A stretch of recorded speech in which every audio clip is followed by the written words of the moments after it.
उसके बाद भी मैं बर्दाश्त करके घर में बैठी हूँ, उसके बाद आप गुंडा वाली भेजेंगे? अरे तो तारे कितना औकात बता, तू खुद आके मार दो। तारा के इतना औकात बता, तू खुद आके सामने से मार दो। लोग से मरवाने की इज्जत लेने की क्या मतलब? और मुझे 1 रुपया नहीं दिया है और मुझे नहीं पैसा चाहिए, मुझे इंसाफ चाहिए बस।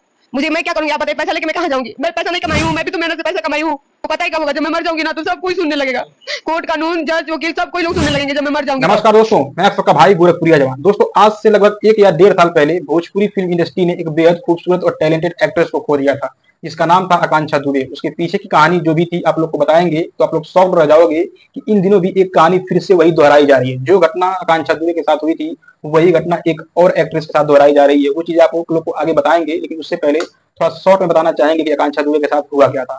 दरअसल आकांक्षा दुबे एक बर्थडे पार्टी से देर रात से आती है, जिस होटल में वो रुकी रहती है उस होटल के रूम में जाती है और सुबह को जब उसके दरवाजे को नॉक किया जाता है, मतलब खटखटाया जाता है उसको शूटिंग पर ले जाने के लिए, तो उसके कमरे से कोई रिस्पॉन्स नहीं आता है। कई बार प्रयास करने के बाद जब वो दरवाजा नहीं खोलती है, कोई रिस्पॉन्स नहीं आता है, तब उस दरवाजे को लॉक को तोड़ दिया जाता है। तो उसके बाद जो देखने को मिलता है, लोगों की आंखें खुली की खुली रह गई। दरअसल जब वो लोग दरवाजे को तोड़ करके जब खोलते हैं ना, तो वहां पर आकांक्षा दुबे की लाश लटकी हुई मिलती है पंखे से।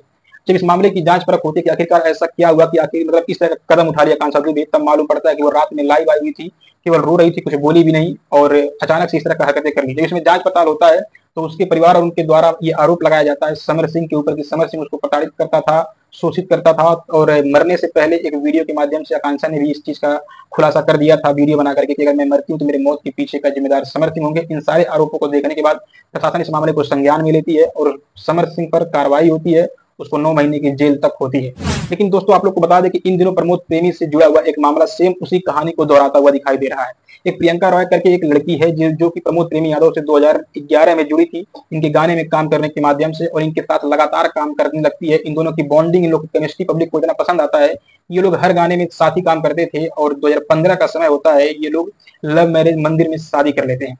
उसके बाद ये लोग पति पत्नी का जीवन जीने लगते हैं और प्रमोद प्रेमी यादव उस लड़की को मना करने लगता है कि तुम अब किसी के भी साथ काम नहीं करोगी, बस तुम एक पत्नी की तरह घर में रह के काम करो, मतलब एक पत्नी का जिंदगी जियो। एक समय ऐसा आता है कि प्रमोद प्रेमी के पिता का पैर टूट जाता है और उस समय प्रियंका मतलब वो हर फर्ज निभाती है जो एक बहू को निभाना चाहिए। वो उनके घर पर जाती है, उनके माँ बाप का सेवा करती है, पिता का सेवा करती है और उसी दौरान उसको एक न्यूज सुनाई देता है, जिसे सुनने के बाद उसके पैरों तले जमीन खिसक जाता है। उसको मालूम पड़ता है कि जिसके साथ वो रिलेशनशिप में रह करके वो लव मैरिज शादी की हुई है, वो बंदा पहले से ही शादीशुदा था, यानी कि प्रमोद प्रेमी यादव का पहले ही शादी हो चुकी है और उसके तो बच्चे भी हैं। ये जानने के बाद जब उनसे वो पूछती है प्रमोद से कि इसके पीछे की क्या रियलिटी है, तो प्रमोद कहता है कि देखो मैं इतना बड़ा सुपरस्टार सिंगर हूँ, एक्टर हूँ, मेरे पास पैसा है, दौलत है, तो मैं इतना तो मेरे पास कैपेसिटी क्षमता है ही कि मैं 2 औरतें रख सकूं, तो कोई दिक्कत नहीं है। मैं तुमको एक घर देता हूँ, तुम उसमें रहना, बाकी मेरी ये पहली वाली बीवी घर पे रहेगी।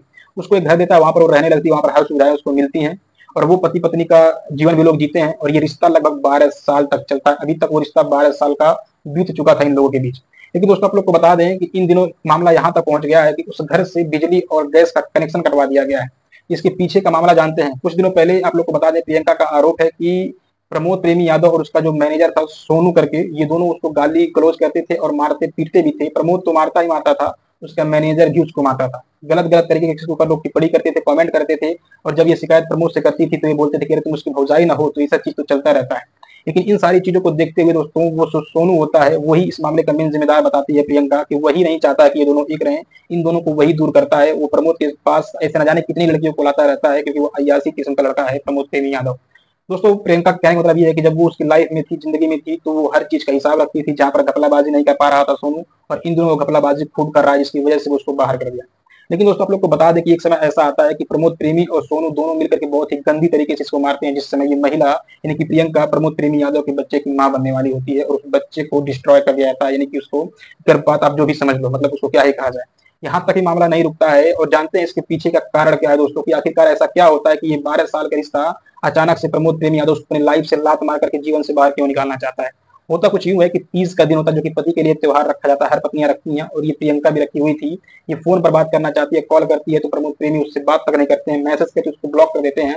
उसके बाद क्या होता है कि इसकी शिकायत उनके माँ बाप से करती है और उसके माँ बाप जो रिप्लाई देते हैं वो भाई शॉकिंग था। उसके घर वाले कहते हैं कि देखो भाई, तुमको प्रमोद ना रखा था, तुम उससे समझो, हम लोगों से कोई मतलब नहीं है और हम लोग पास फोन भी मत करना, प्रमोद ने तुम लोगों से तुमसे बात करने के लिए मना किया है। फिर इस चीज का शिकायत वो अपने माँ बाप से करती है, तो उसके माँ बाप बोलते हैं कि ये कौन सा मतलब हुआ कि 12 साल का जो रिश्ता पति पत्नी का था, ऐसे कोई कैसे कर सकता है कि 12 साल के बाद वो लात मार के जिंदगी से बाहर करना चाहे। वो बोलता है, उनके माँ बाप बोलते हैं तुम जाओ उसके खिलाफ कंप्लेन करो। वो कंप्लेन करने जाती है और कंप्लेन तो हो जाता है, उसके खिलाफ कोई कार्रवाई नहीं होती है। जब ये पूछती है प्रशासन से कि भाई इससे कार्रवाई क्यों नहीं हो रही है, तो प्रशासन बोलती है कि भाई हमको ऊपर से कोई ऑर्डर ही नहीं मिला है। और इस कंप्लेन को वापस करवाने के लिए प्रमोद प्रेमी यादव गुंडों को भेजता है, अपने लड़कों को भेजता है, उसको धमकाते हैं लोग, मारने पीटने की धमकी देते हैं ताकि वो अपनी मतलब की जो कंप्लेन की हुई है उसको वापस ले ले।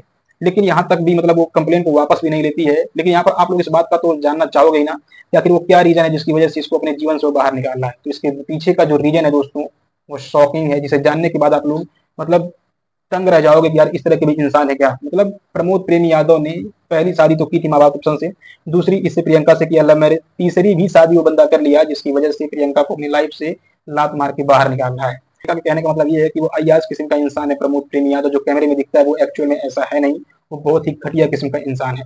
फिलहाल दोस्तों आप लोग को बता दें कि ये जो भोजपुरी फिल्म इंडस्ट्री वाले जो है ना, जो इस तरह की कहानी पहले भी गढ़ के एक लड़की को इस दुनिया से भेज चुके हैं, उसको जान तक ले लिए, और यही कहानी ये लोग फिर से दोहरा रहे हैं।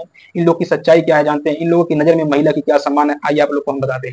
दरअसल ये लोग पहले जब इनको कोई ऑडिशन नहीं होता, कोई टैलेंट नहीं होता है, फिर भी सबसे पहले ये लोग गीत संगीत को बदनाम करते हैं, गंदे गंदे गाने गा करके महिलाओं के प्राइवेट पार्ट्स पर मतलब टिप्पणी करके ये लोग गाने बनाते हैं। होली दिवाली में ऐसे गाने लाते हैं जैसे लगता है कि देवर भौजाई का रिश्ता सबसे गंदा होता है। इस तरह का ये लोग दिखाने का प्रयास करते हैं देवर भौजाई के रिश्ते को। और इतना ही नहीं, ये लोग फिर जब कोई इनके संबंध मतलब संपर्क में आता है उससे वो लोग इस तरह का रिलेशन बनाते हैं, यूज करके फिर उनको लात मार के अपने लाइफ से बाहर निकाल देते हैं, जिससे ये साफ तौर पर साबित होता है कि इन लोगों की नजर में महिला का कोई भी सम्मान नहीं है। दोस्तों ये है भोजपुरी के सो कॉल्ड सुपरस्टारों की मतलब असलियत। बाकी अब आप लोग क्या सोचते हो इस मामले के बारे में, कि आप लोग को नहीं लगता कि जिस तरह की घटना हुई थी आकांक्षा दुबे के साथ, सेम वही कहानी फिर से दोहराई जा रही है। फिर एक आकांक्षा दुबे बनने को तैयार है, वो भी दावा कर रही है प्रियंका कि मैं बहुत जल्द खुद को खत्म कर लूंगी और मैं मरूंगी तो मेरी मौत के पीछे का जिम्मेदार प्रमोद प्रेमी यादव होंगे। मतलब सारा मामला उसी कहानी से मिलता जुलता सेम रिलेटेड है। बाकी यहाँ पर इंसाफ की गुहार कर रही है, पब्लिक से भी डिमांड कर, प्रशासन से भी डिमांड कर रही है।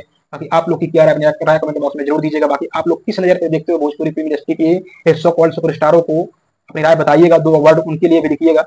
बाकी ये वीडियो पसंद आए तो प्लीज वीडियो को शेयर करके लोगों को बताइए। बाकी अगर आप लोग चाहते हैं कि इसी तरह की वीडियो भोजपुरी फिल्म इंडस्ट्री से जुड़ती हुई आप लोग को मिलती रहे तो चैनल को सब्सक्राइब जरूर करिएगा। बाकी मिलते हैं किसी अगले वीडियो में, तब तक के लिए नमस्कार।